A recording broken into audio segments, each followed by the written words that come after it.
L'esprit. C'est ça. Juste avant la prédication, quelques annonces ou comment on appelle ça, Will? Des nouvelles familiales. Donc, bon matin officiellement, je pense que je ne vous l'avais pas dit. Comme ça a déjà été dit, on va débuter aujourd'hui pour les prochaines semaines de l'été une série sur le fruit de l'esprit, qui devrait être un petit peu plus légère que la série sur les juges qu'on a terminée la semaine passée. Dans les prochaines semaines, donc, on va avoir l'occasion de s'arrêter, de réfléchir à ces 9 dispositions que Dieu désire produire dans la vie de ses enfants.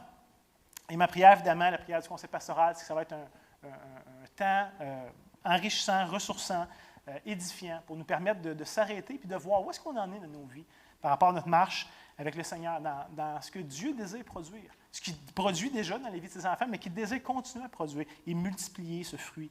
Donc, ce matin, je vais prendre le temps un peu d'introduire la série pour l'été, de nous préparer un peu à méditer sur ces éléments-là qu'on va aborder dans les prochaines semaines.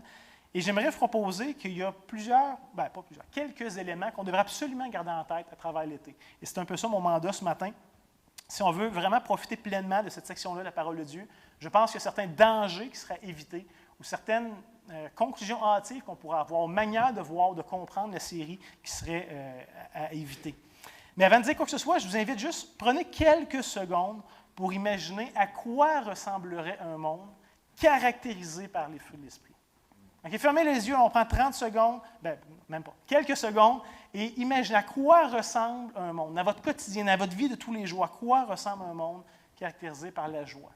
L'amour, la joie, la paix, la patience, la bonté, la foi, la bienveillance.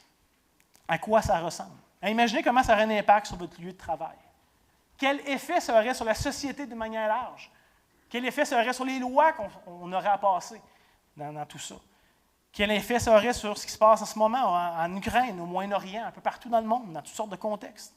Qu'est-ce que ça changerait dans les relations que vous entretenez avec vos voisins, avec vos enfants, avec vos conjoints-conjointes, avec les gens de l'Église, avec toutes sortes d'autres personnes que Dieu met sur votre chemin? Qu'est-ce que ça impacte? Très certainement, est-ce que ça aurait un impact majeur? Ça se verrait, ça se ressentirait d'une manière ou d'une autre. Et probablement bien au-delà de ce qu'on peut penser ce matin, ce qu'on peut entrevoir de tout ça. Et déjà, ça m'amène à faire un premier constat. Si notre monde va mal, parce que notre monde ne va quand même pas si bien que ça, c'est quelque part qu'on ne vit pas collectivement à la hauteur des standards de Dieu. C'est qu'il manque d'amour, il manque de joie, il manque de paix, il manque de patience, il manque de bonté, de bienveillance et tous les autres. Il y a des manques. De manière plus personnelle, on pourrait dire que nos propres vies souffrent de ne pas incarner, de ne pas porter davantage le fruit de l'esprit. Ça entraîne inévitablement des conséquences dans nos propres vies. Et naturellement, on choisit souvent un mode de vie selon ce qu'on croit être bon. Je l'ai dit, on a terminé la semaine passée une série sur les livres des juges. Ça parle un peu de notre quotidien.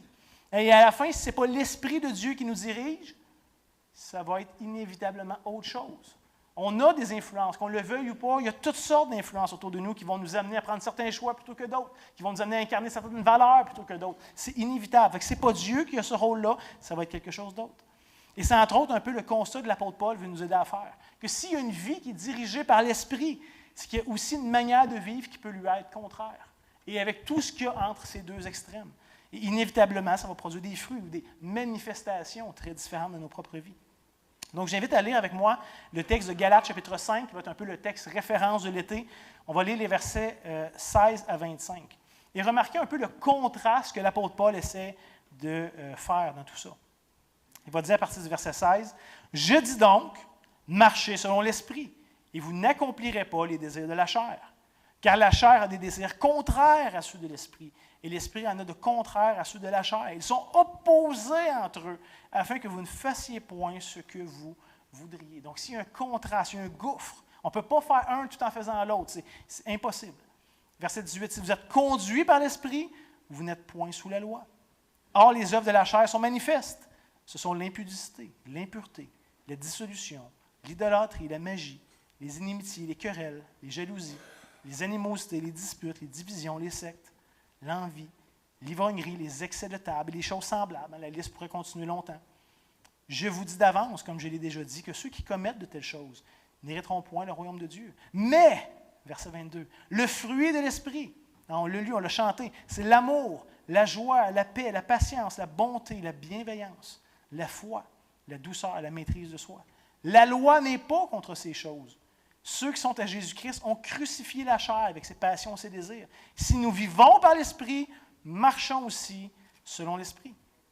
Évidemment, il y aurait tellement de choses à dire de ce passage-là qui est très riche, très profond, mais juste pour nous aider à cadrer un peu ce que Paul veut nous communiquer ici, permettez-moi juste brièvement de nous rappeler le contexte de l'Épître aux Galates.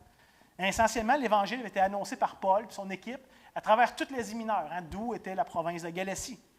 Et par la grâce de Dieu, suite à l'annonce de l'Évangile un peu partout, plusieurs, des centaines, probablement des milliers, ont reçu favorablement l'Évangile. Et plusieurs églises sont nées de ce mouvement-là de l'Esprit.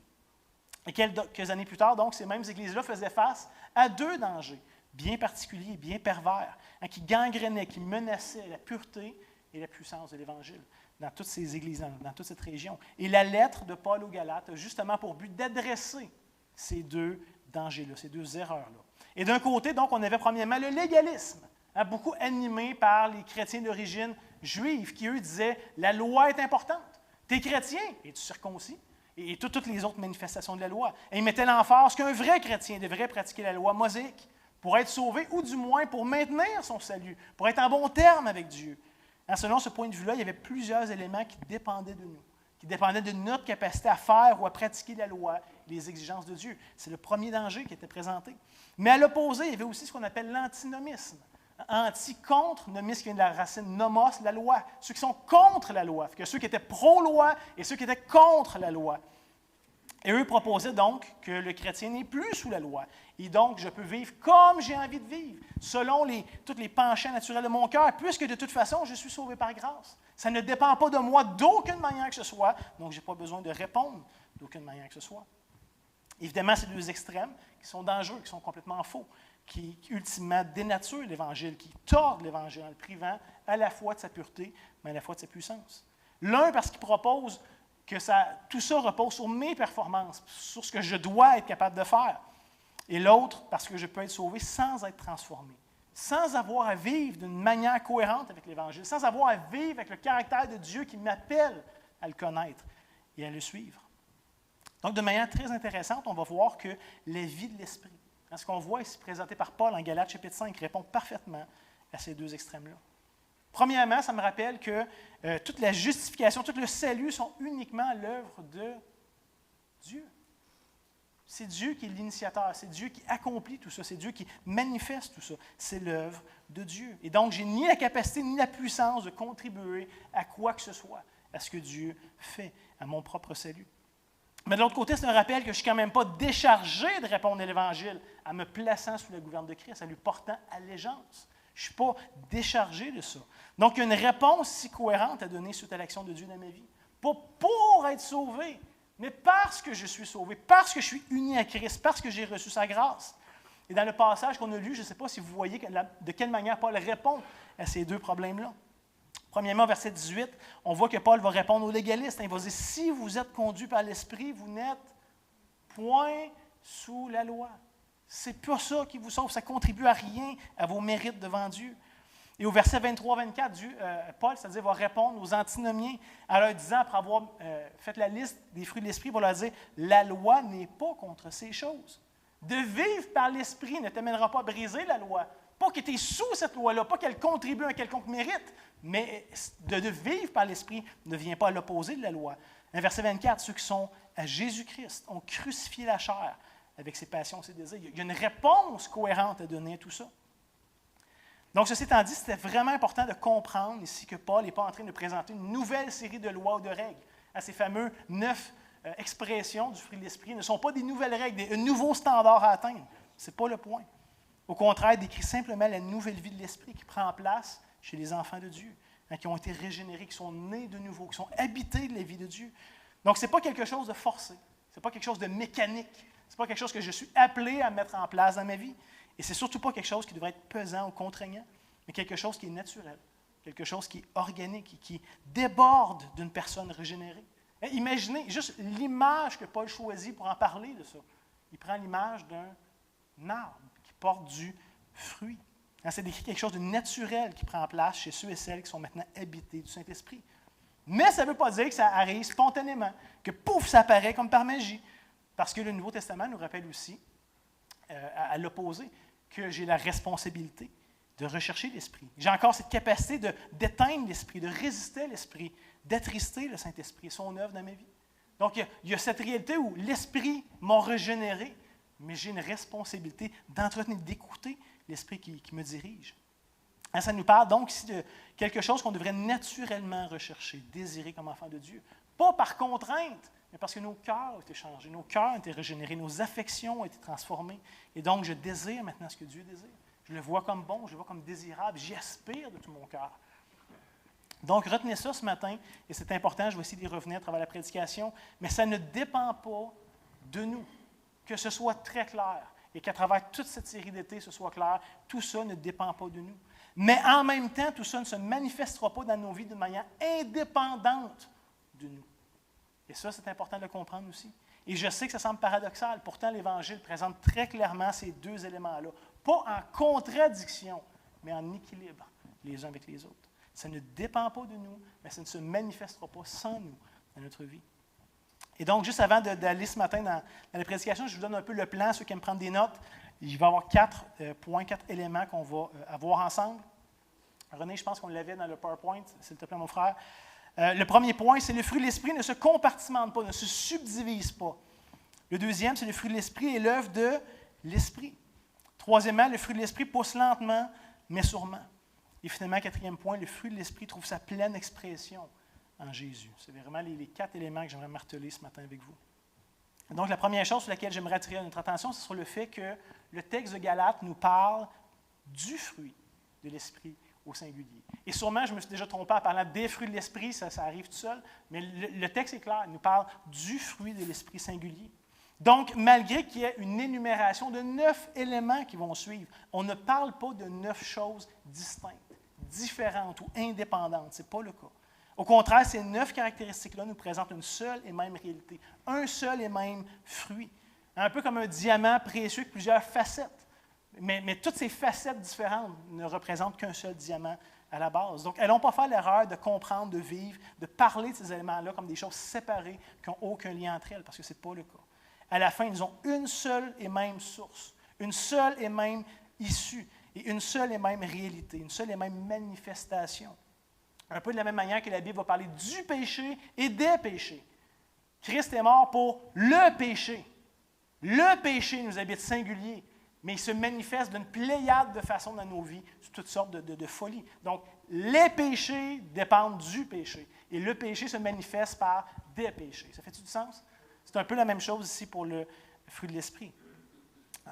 Donc, voyez-vous, de manière similaire, il y a un seul fruit que Dieu désire produire dans la vie de ses enfants. Et donc, il se manifeste, comme je disais, par plusieurs manières différentes. Ce qui veut dire que notre rôle ici, ce n'est pas de choisir la manifestation qui nous intéresse dans la liste de Galates 5, tout en négligeant peut-être certains aspects qui font moins notre affaire. Ce n'est pas le but du texte. En vrai, les 9 propositions que Paul nous présente sont tous en rapport avec la vie de l'Esprit. Ce n'est pas une question de préférence, ce n'est même pas une question de hiérarchie. Ce n'est pas comme si la paix était meilleure que la joie, ou que la bonté, ou que vice-versa, et qu'un était vraiment supérieur à l'autre. Tout ça vient d'une manière holistique. Alors, peut-être que naturellement, vous avez plus de facilité avec la joie qu'avec la maîtrise de soi. C'est possible, mais ça ne veut pas dire qu'un est plus important que l'autre. Alors, Paul n'écrit pas la liste de Galates 5 dans l'optique de présenter un genre de buffet à volonté de la piété, où tout le monde remplit son assiette avec ce qu'il a envie. Ce n'est pas le point. Donc, que ce soit clair, Dieu désire activement produire chacune de ces dispositions-là dans la vie de ses enfants. Et c'est ce qu'il s'engage à faire, d'ailleurs, pour sa gloire et pour notre bien. C'est ce que Dieu veut faire, et c'est ce que Dieu va faire dans ceux qui lui appartiennent. Mais il y a aussi une deuxième chose qui est importante de garder en tête avec ça, à travers tout l'été, c'est que le fruit de l'Esprit ne sont pas des activités à performer. Nous, on est une culture qui aime faire des choses, on est dans le faire. Puis là, go, go, go, c'est important, le temps, c'est de l'argent, il faut que ça avance. Le fruit de l'Esprit ne sont pas des activités à performer, mais des éléments qui manifestent la présence de Dieu dans tout ce que nous sommes. Pas premièrement dans tout ce que nous faisons, dans tout ce que nous sommes. Et donc, bien au-delà des choses à faire, l'emphase est mise sur le caractère du chrétien qui expérimente la vie avec Dieu, qui marche avec Christ. Donc, s'il vous plaît, partez pas d'ici ce matin avec l'idée de mettre en place un genre de programme d'entraînement de vertu. Ce serait de très mal développer ou de très mal partir cette série-là. Le but, ce n'est pas ça. Quoique ça va se manifester dans nos actions, ça va se répercuter dans ce qu'on fait. Mais ce n'est pas premièrement quelque chose qu'on fait, mais quelque chose qu'on est. Mais donc, on ne part pas qu'un programme d'entraînement, ce n'est pas ce que l'apôtre Paul a en tête du tout. D'ailleurs, dans l'Antiquité, plusieurs philosophes, plusieurs poètes, plusieurs auteurs ont écrit des listes de vertus qui permettaient aux hommes de vivre, selon eux, une vie digne, noble, pure, épanouie, etc. Paul n'est pas le premier à faire ça, ni même le dernier. Là. Mais la liste de l'apôtre Paul ici se distingue radicalement de toutes les autres listes qui ont pu être proposées. Parce que ça ne prend pas place dans une démarche d'émancipation personnelle ou de croissance personnelle. Ce n'est pas voici les choses que je vais viser, que je vais travailler fort, que je m'engage à faire. Ce n'est pas ça que Paul propose. C'est quelque chose qui s'incarne dans le fait de recevoir une nouvelle vie de la part de Dieu. Donc, ce n'est pas moi qui mets en place et qui m'élève, c'est quelque chose que je reçois de Dieu. Ce n'est pas quelque chose, donc, que je peux produire par moi-même, mais c'est quelque chose que j'hérite par grâce.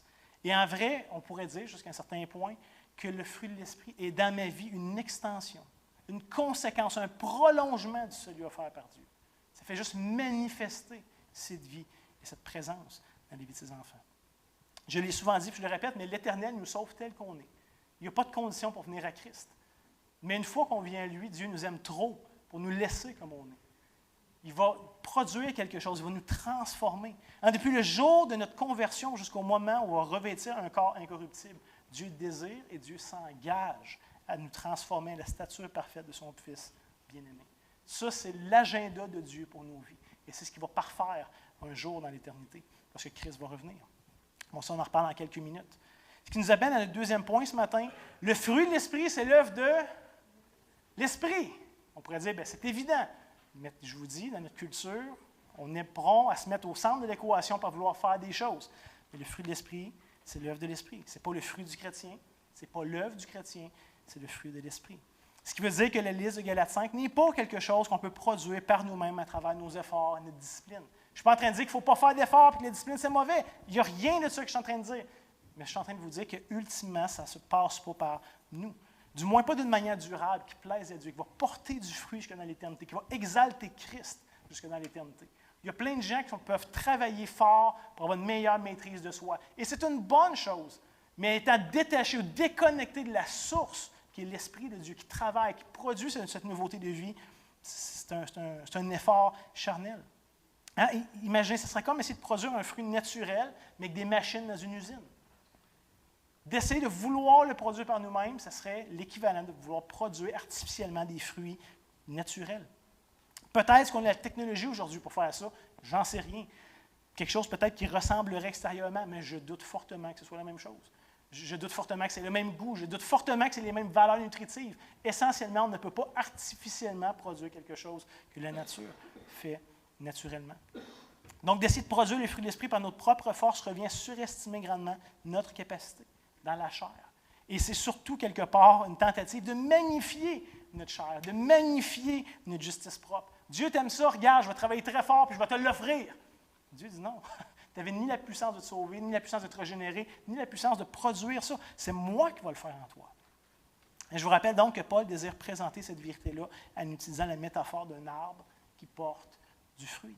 Donc, il y a cet élément essentiel qui est organique, qui ne peut pas être reproduit, qui ne peut pas être répliqué autrement. Sinon, rappelons-nous ce que Jésus disait sur ce sujet-là. Il dit, un bon arbre porte de bons fruits. Et un mauvais arbre porte de mauvais fruits. Et dans les deux cas, ces arbres-là ne se forcent pas à produire du fruit. Il n'y a jamais eu un arbre dans l'histoire de l'histoire qui s'est dit « Hey, je vais me forcer aujourd'hui, je vais porter du fruit. » Ou personne ne s'est jamais demandé, aucun arbre ne s'est jamais demandé « Ça me tente-tu de porter du fruit cette saison-ci? Je pense que je vais prendre un break aujourd'hui. » Ça se produit naturellement, c'est vivant, c'est organique, c'est dans leur nature de porter du fruit. Hein, pour reprendre l'image, un arbre n'essaie pas de produire du bon fruit pour être en bonne santé.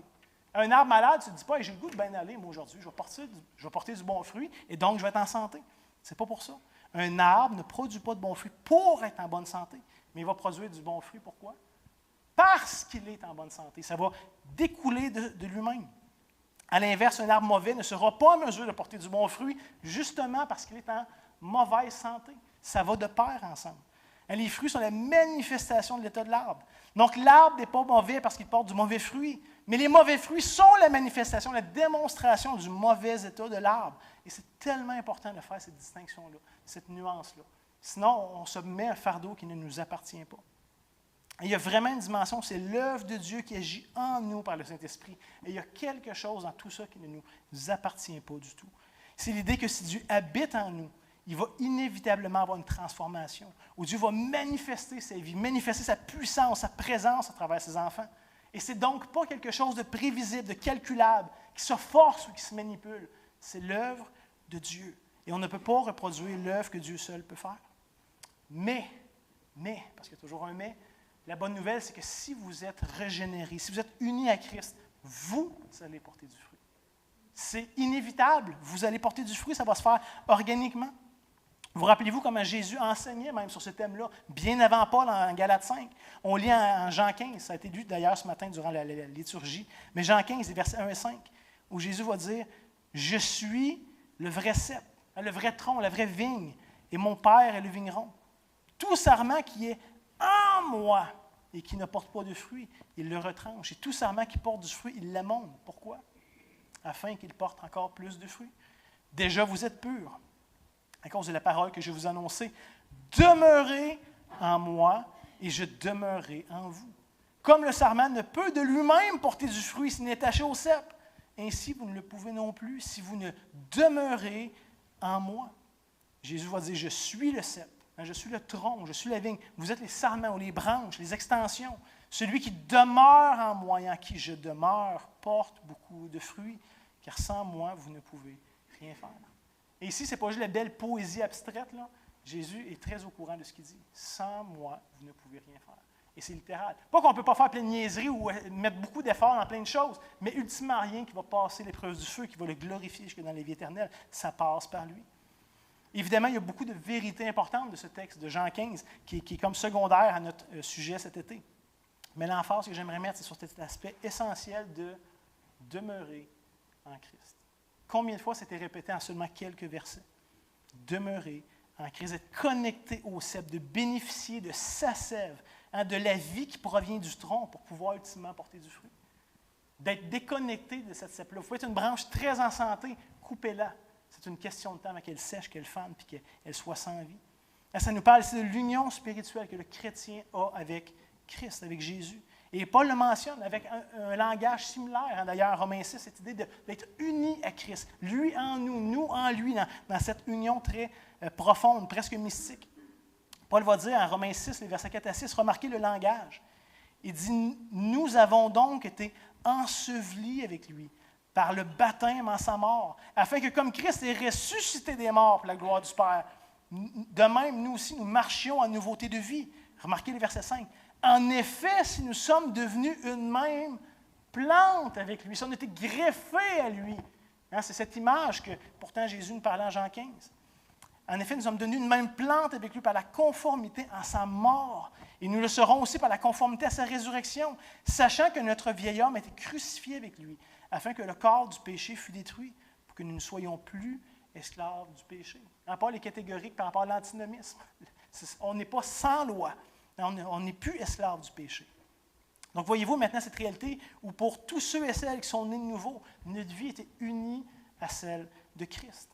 On est mort de sa mort. Sa mort était notre mort devant Dieu. Il a porté notre châtiment, notre culpabilité. Il nous échange ça contre sa justice. Sa vie est maintenant notre vie. Et ultimement, sa résurrection est témoignage de notre résurrection, où un jour on va se relever avec lui. On a été greffés à lui, unis à lui, puis à son œuvre de manière qui nous dépasse. Honnêtement, je ne suis pas capable de tout comprendre, les ramifications de ça, mais c'est une vérité fondamentale, très claire, que les Écritures déclarent. Ce qui est vrai de Christ va aussi être vrai de moi. Je vais hériter avec Christ.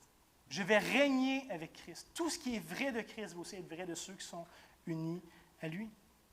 Qu'on le réalise ou non, il y a une vérité objective où tout ça a pris place au moment de ma conversion, au moment de ma régénération. La vie de Dieu m'a revêtu. Mais comme le dit Jésus, il y a aussi une dimension, maintenant je suis responsable de rechercher, de vivre dans cette réalité-là, chacun des jours de ma vie. Et c'est ce que Jésus mentionne par le fait de demeurer en lui. C'est-à-dire de le rechercher, lui, de le désirer, lui, consciemment, volontairement, à cette communion, cette dépendance, cette intimité avec lui. Ça nous est disponible, mais ça ne se fera pas sans nous. Donc, malgré que c'est entièrement l'œuvre de Dieu, il y a quand même une dimension où je suis appelé à répondre et à rechercher intentionnellement cette union avec Christ, où je suis appelé à demeurer avec Christ. Un peu de la même manière que tous les chrétiens sont habités, sont scellés du Saint-Esprit. Les Écritures sont très claires. Tous les chrétiens régénérés sont habités du Saint-Esprit. Mais on est quand même commandé à plusieurs reprises de prier, de rechercher pour avoir la plénitude du Saint-Esprit, d'en avoir plus, que cet effet dans nos vies soit de plus en plus abondant, de plus en plus manifeste. Et à l'inverse, on est commandé de ne pas attrister, éteindre ou résister ce Saint-Esprit-là qui nous habite. Donc, quelque part, il y a un lien direct entre la recherche et la soumission au Saint-Esprit et l'effet et la manifestation de sa présence dans les vies du chrétien. Il y a quelque chose qui ne peut pas être séparé de ça. Plus que je vais rechercher l'Esprit et m'y soumettre, plus que sa présence va être manifeste dans ma vie. Ce qui implique ce matin que si tu n'as pas l'impression de porter du fruit, et ça arrive, ce qu'on pourrait appeler des déserts spirituels. J'en ai traversé plusieurs dans ma courte vie, certainement, est-ce que vous savez de quoi je parle, où il y a une difficulté, une sécheresse, quelque chose qui est sec, qui est mort, qui n'a plus de vie. Si c'est ton cas, ou du moins que ce n'est pas fort de ton côté, la solution, ce n'est pas d'attendre passivement que les choses changent. Ce n'est pas ça que le texte nous dit. Ce n'est pas de te décourager, ce n'est même pas d'essayer plus fort. C'est quoi la solution? C'est simplement de revenir humblement vers Christ, de connecter avec lui, de demeurer en lui. Parce que le problème, ce n'est pas de la part de Dieu. Dieu est rempli de vie, rempli de puissance, ça déborde de sève. Le problème, ce n'est pas le tronc. La réalité, c'est qu'on est souvent tiède, distrait, préoccupé par tellement de choses qu'on néglige de demeurer, d'entretenir cette précieuse communion avec lui. Notre temps, notre attention, nos énergies passent dans une pléiade de choses. Et souvent, Dieu est à la fin de la liste si on s'y rend. Donc, si c'est votre cas ce matin, revenez à Christ en toute simplicité. Et l'été, souvent, c'est une bonne occasion de s'arrêter, de ralentir et de pouvoir le revivre. Et c'est ce que je vous encourage à faire dans les prochaines semaines. Même si ça va très bien de votre côté, pourquoi pas prendre l'occasion de l'été, du ralentissement des vies de tous les jours qui va vite pour s'arrêter et revenez profiter de Christ, profiter, se délecter, se réjouir, se satisfaire en lui, dans sa présence, dans sa puissance. Donc, tout ça pour dire que ces vérités-là devraient nous faire prendre conscience et apprécier du grand privilège, du grand avantage qu'on a comme chrétiens de la Nouvelle Alliance. Je ne sais pas si vous pourrez dire l'infini privilège qu'on a par rapport à tous les saints qui nous ont précédés avant la venue de Jésus. Christ lui-même disait que c'était avantageux pour nous qu'il parte pour nous envoyer ce fameux consolateur. Cet esprit de puissance qui allait nous guider, nous enseigner, qui allait vivre en nous, qui allait nous transformer. Parce que contrairement à ce qu'on pourrait penser, le Saint-Esprit n'est pas juste absolument nécessaire pour notre salut. C'est vrai qu'il l'est. Il est aussi absolument nécessaire pour la vie de l'Esprit, la vie, la marche avec Christ, la transformation chrétienne.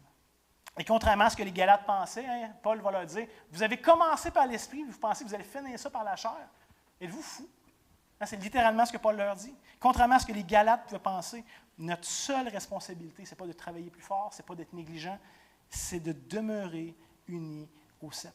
Pas de produire les racines, pas de produire de la sève, encore moins de produire du fruit, mais de demeurer unis à Christ. Ça nous amène à un troisième point ce matin. Le fruit de l'Esprit pousse lentement, mais sûrement. Parce que si on regarde ça d'une manière objective et très concrète, là, on pourrait facilement se sentir lourd, se sentir déprimé, de regarder nos vies à chaque seconde pour savoir où on en est rendu. Plusieurs, j'imagine, des jardins, là, mais quand vous mettez une graine là, dans le sol, si vous la regardez à chaque seconde, elle ne poussera pas plus vite. Puis à la limite, ça peut peut-être vous décourager. Même juste de regarder à chaque jour, tu te dis, Colin, il n'y a rien qui a changé depuis hier. Puis ça peut être profondément décourageant. Mais sur une période de temps, ça pousse. Puis là, il y a de la feuille. Puis là, il y a des fleurs. Puis là, un jour, on va récolter. Mais c'est sur une période de temps que ça arrive. Avouons-le, c'est bien possible que nos progrès ne soient pas évidents d'une journée à l'autre. Même que des fois, sur une courte période de temps, on peut avoir l'impression d'avoir régressé. Et peut-être qu'on a régressé dans certains points pour toutes sortes de raisons. Parce que je vous rappelle qu'on est encore très capable de porter les fruits de la chair. Ils ne sont jamais loin, les autres. Ils sont toujours en réserve. Le grenier est plein de fruits de la chair. Ils sont toujours disponibles. Donc, il faut absolument se rappeler que c'est un processus graduel qui prend du temps et qui, ultimement, va durer toute notre vie. Personne ne va arriver à la fin de ce processus-là. Dans un sens, le fruit de l'Esprit se produit en parallèle avec notre sanctification, qui, elle aussi, est progressive, où Dieu s'engage à nous travailler, nous transformer, nous émonder, nous faire de plus en plus conformes à l'image de Christ. Rappelez-vous l'image que Paul a voulu utiliser, une plante qui produit du fruit. Et l'image est tellement bonne, à tellement de niveaux, pour tellement de raisons. Et quand on regarde toute la diversité d'arbres fruitiers qui existent à travers le monde, grande variété de fruits différents, mais ils ont toutes une chose en commun, C'est qu'il n'y en a pas aucun que le fruit apparaît, paf, de même du jour au lendemain. Il n'y a rien au bout de la branche, puis là, pouf, ça surgit de nulle part, il y a un fruit prêt. Aucun arbre n'a jamais fait ça de sa vie. Ce n'est pas comme ça que ça marche. Au contraire, tous les fruits, sans exception, prennent du temps pour se développer, pour arriver à maturité. Donc, dans un sens, ça devrait nous rassurer. Quand on regarde l'état de nos vies, puis des fois on peut être découragé, ça devrait nous rassurer de garder ça en tête. Ce n'est pas quelque chose qui est nécessairement observable du jour au lendemain. Mais par la grâce de Dieu, si on regarde nos vies sur une certaine période de temps, on devrait y voir du progrès. Parce que Dieu s'engage à le faire, Dieu va le faire. Hein, c'est un peu, on n'en a pas parlé ce matin, mais on va avoir une leçon d'objet pour les enfants travaillent tout l'été, où ici, on a quelque chose qui est planté, je ne vous dis pas c'est quoi, mais qui, à travers tout l'été, on va voir le déroulement, le cheminement. Et ultimement, le but, en tout cas c'est ce que j'espère, et d'ailleurs c'est pas moi qui m'en occupe, inquiétez-vous pas, le but ultimement, c'est qu'on va récolter ça. Oui, merci Sylvie, merci énormément Sylvie pour ton implication à ce niveau-là. Mais le but, c'est que quelque part, la fin du mois d'août, on va récolter. Mais d'un jour à l'autre, si je regardais en ce moment, chaque seconde, je serais découragé. Je dirais, ben, c'est juste de la terre, ça ne sert à rien, ça s'en va nulle part. Mais d'une semaine à l'autre, j'espère que les enfants vont pouvoir le voir, il va y avoir du progrès. Oh, ça va pousser plus haut, puis une feuille, puis oh, une fleur, puis là, et on va récolter ensemble à la fin. C'est ça ici le but. Par contre, c'est important de comprendre que ce n'est jamais quelque chose, comme je disais, qui va se conclure parfaitement dans cette vie. Ça ici, on va le ramasser une fois pour toutes à la fin de la récolte, puis le plant va mourir, puis on en replantera un autre l'année prochaine. C'est quelque chose qui arrive à une fin. Ce n'est pas vrai de nos vies. Pas ici-bas, du moins. Personne ne devrait jamais finir par s'asseoir sur ses lauriers en pensant qu'il a pleinement atteint la paix et la joie de Dieu. Non, on comprend que c'est un combat de chaque jour, malgré qu'il y a une progression certaine due à l'œuvre de l'Esprit dans nos vies. C'est sûr, mais ça peut rester un combat de chaque jour parce qu'inévitablement, il va y avoir des périodes de peur, puis de doute, puis d'insécurité. Là, ma joie, puis ma paix, puis tout ça va être ébranlé. Je vais avoir besoin de croître puis de maturer dans tout ça. Donc, gardons en tête que personne ne va jamais graduer si bas de l'université du fruit de l'Esprit. On va être des étudiants toute notre vie sans jamais graduer pleinement. Mais on va toujours croître et grandir, par exemple, en maturité, en mûrissement, jusqu'à notre mort ou jusqu'au retour de Christ. Donc, d'un côté, on ne devrait pas se décourager outre mesure de notre état, c'est une bonne nouvelle, mais de l'autre, on devrait rester vigilant. De ne pas être naïf en pensant que ça va être une belle ligne droite jusqu'au ciel, une belle histoire facile et agréable jusqu'au ciel. Ça ne sera pas le cas. Et si vous avez moindrement de l'expérience dans la foi, vous savez que ce n'est pas comme ça que ça marche. Hein, donc, quelque part, gardons-nous du triomphalisme. Hein, Paul disait que celui qui est debout prenne garde de tomber. Soyons humbles, marchons à la suite de ce que le Saint-Esprit veut produire dans nos vies, mais en réalisant que c'est un apprentissage, souvent qui a besoin, mais des fois même d'être refait plusieurs fois dans nos propres vies. Si vous pouvez être sur un grand high spirituel une journée, puis le lendemain, il y a une nouvelle qui rentre, puis boum, vous recommencez presque à zéro. Vous avez l'impression, du moins. C'est ça, la vie. Et finalement, ça m'amène au quatrième et dernier point ce matin que je voulais pouvoir adresser pour bien préparer la table dans les prochaines semaines. Et permettez-moi de terminer avec la chose la plus importante à considérer. Si vous n'avez rien retenu de ce qu'on a retenu, ce que j'ai dit jusqu'à maintenant, c'est correct, retenez au moins celle-là. C'est la chose la plus importante à réfléchir par rapport à la manifestation de la vie, de l'Esprit dans la vie chrétienne. Parce qu'on n'a pas besoin d'essayer de deviner. À quoi ça pourrait ressembler porter ça? C'est-tu moi qui choisis la joie s'exprime comment dans ma vie?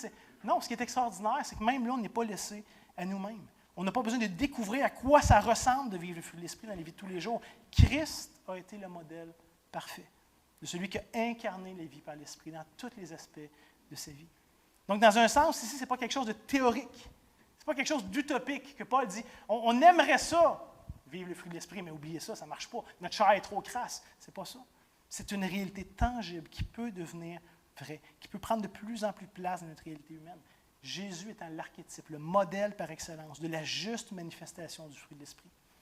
Est-ce que ce n'est pas fantastique de savoir que c'est accessible pour nous aussi? Que c'est non seulement le désir de Dieu, mais que quelque chose qui va prendre place, qui veut prendre place dans nos vies. Hein, que le même esprit qui soutenait Christ durant son incarnation nous habite, nous aussi. Et que ce même esprit a encore la même puissance et la même capacité de produire son fruit et son œuvre en nous. Est-ce qu'il n'y a pas quelque chose de profondément rassurant là-dedans? Moi, ça m'excite de savoir l'esprit qui soutenait Christ me soutient et m'habite. Ce qui a été produit dans la vie de Christ peut aussi être produit dans ma propre vie. On n'est pas donc appelé à incarner le fruit de l'esprit de manière floue, spéculative ou opiniâtre. Moi, c'est comme ça que j'exprime la joie ou la paix. Non, tout ça prend place dans ce que Christ a déjà vécu. On peut marcher dans sa suite, on peut marcher dans ses traces, on peut incarner son caractère, son cœur, sa puissance. Je trouve qu'il y a une bonne nouvelle dans tout ça. Donc, après avoir dit tout ça ce matin, permettez-moi d'exprimer 2 considérations en guise de conclusion qui devraient un peu nous aider dans notre réflexion dans les prochaines semaines. Et peut-être que vous allez dire, mais c'était évident, Matt, peut-être, mais je voulais rendre ça plus clair que moins dès le départ. Premièrement, c'est important, ce qui est le plus important, ce n'est pas de connaître le fruit de l'esprit par cœur, d'être capable de le nommer, d'être capable de comprendre ses nuances, puis comment, ci, puis ça, puis où est-ce que la Bible parle de telle chose. Puis c'est important, mais ce n'est pas le plus important. Au contraire, notre désir devrait être de vivre et d'incarner tout ça. Ce n'est pas une question théorique, ce n'est pas une question abstraite, c'est un élément pratique de la vie concrète qui impacte toutes les sphères de notre marche avec Christ. Toutes les sphères de notre marche avec Christ, vos relations, votre persévérance dans la foi, tout ça va dépendre de son œuvre dans nos vies. Donc, c'est important de comprendre ici que c'est quelque chose d'accessible que je devrais chercher à vivre. Je l'ai souvent dit, puis je le répète, mais le plus grand problème, c'est jamais une question de connaissance, c'est une question d'obéissance. On pourrait ne plus jamais rien apprendre de nouveau sur la Bible pour le restant de notre vie, et on aurait quand même un grand défi de juste vivre ce qu'on connaît déjà. Ce serait un grand défi dans nos vies. Un des défis, c'est de rester connecté à Christ, le cep. Parce que naturellement, on est tellement distrait, on désire être indépendant, on désire vivre les choses à notre manière. Et trop souvent, malheureusement, on se prive de tellement de richesse, de tellement de puissance qui est pourtant là et disponible. En introduction, je nous avais invités à imaginer à quoi ressemblerait un monde caractérisé par l'amour, la paix, la joie et toutes les autres. Hein? On avait essayé de se propulser là-dedans, de voir à quoi ça ressemblerait. Et ça avait l'air tellement abstrait, tellement déconnecté de notre expérience. Parce que notre monde est tellement différent de ça. Et malgré que ce soit effectivement une réalité complètement utopique de penser que ça va arriver un jour, jamais notre monde ici va vivre parfaitement ces réalités-là. Ce n'est pas possible. Notre monde est brisé, il est déchu, il est maudit. À la fin, ce n'est pas dans cette création-là qu'on va goûter la restauration. Dieu prépare quelque chose de nouveau. Mais en même temps, chaque chrétien est appelé à rechercher intentionnellement de demeurer en Christ, de vivre par l'Esprit, dans une attitude de dépendance, d'humilité, selon le modèle de Jésus. Ce n'est pas parce qu'on n'atteindra jamais la perfection ici que ça ne vaut pas la peine de mettre tous nos efforts, de le rechercher, de le désirer, d'y goûter. De faire ça va avoir un impact certain, parce que ça va présenter quelque chose de radicalement différent que notre monde ne connaît pas. Hein, Jésus a dit, vous allez être le sel de la terre, vous êtes la lumière du monde. Vous allez avoir un effet complètement différent que ce qui vous entoure. Vous êtes dans un monde de ténèbres, vous allez apporter de la lumière. Vous êtes dans un monde fade, vous allez apporter du sel. Toutes ces images nous parlent de ce rayonnement que chaque chrétien est appelé à avoir. Et peut-être que ma vie personnelle ne bouleversera pas le monde entier. C'est bien possible. Mais c'est quand même un témoignage vivant, évident de la réalité de Dieu en moi, de sa présence, de sa puissance. Et c'est ce que Dieu veut faire dans chacune de vos vies aussi. Donc, frères et sœurs, ne sous-estimons pas l'impact positif d'une vie vécue dans la dépendance de Dieu. Paul disait en Éphésiens chapitre 5, les versets 8 et 9, de vivre de manière qui annonce, qui présente le royaume à venir, comme un avant-goût de ce que Christ a fait dans nos propres vies. Il va dire, autrefois, vous étiez lumière.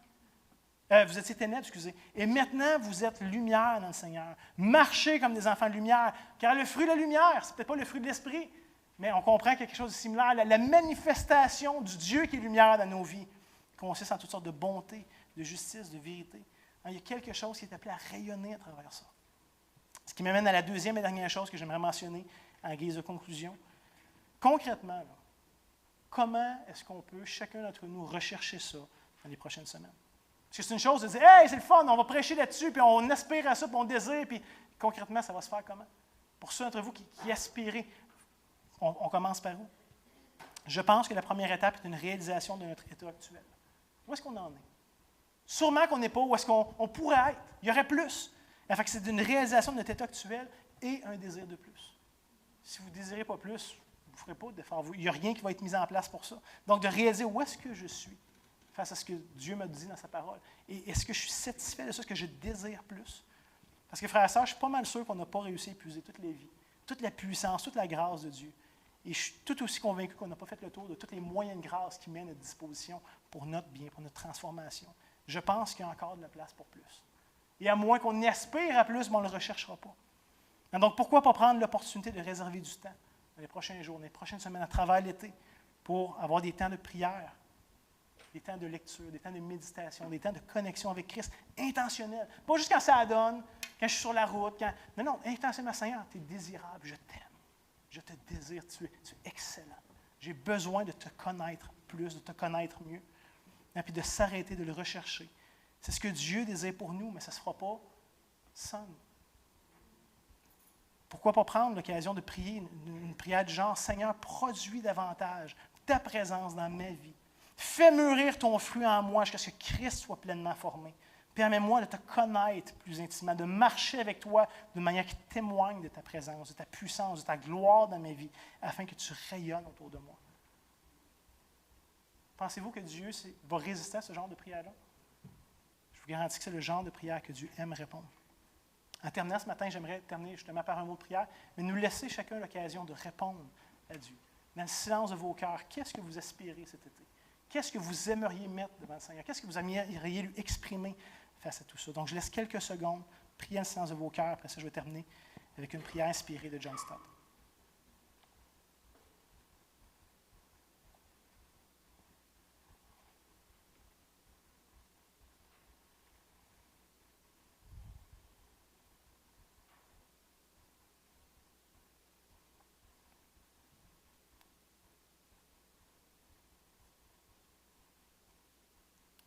John Stott écrivait, et je veux le faire mien, puis je vous invite à le faire vôtre.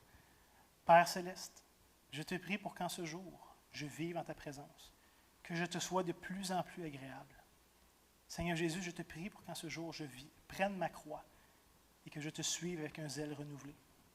Saint-Esprit, je te prie pour qu'en ce jour, tu me remplisses de ta présence, que tu fasses mûrir en moi ton fruit, l'amour, la joie, la paix, la patience, la bienveillance, la bonté, la foi, la douceur et la maîtrise de soi. Dieu Trinitaire, rends-moi malléable afin d'accomplir pleinement tes desseins, ta volonté dans ma vie, pour la gloire de ton nom. Amen. Et permettez-moi de vous envoyer avec cette commission, cette bénédiction tirée de Jean, chapitre 15, quelques versets plus loin de ce qu'on a lu tantôt, au verset 16, où Jésus disait « Ce n'est pas vous qui m'avez choisi, mais moi je vous ai choisi. Et je vous ai établi afin que vous alliez, que vous portiez du fruit et que votre fruit demeure. » Donc, il en soit ainsi pour chacun d'entre nous. Je vous souhaite de passer une bonne semaine et un bon été.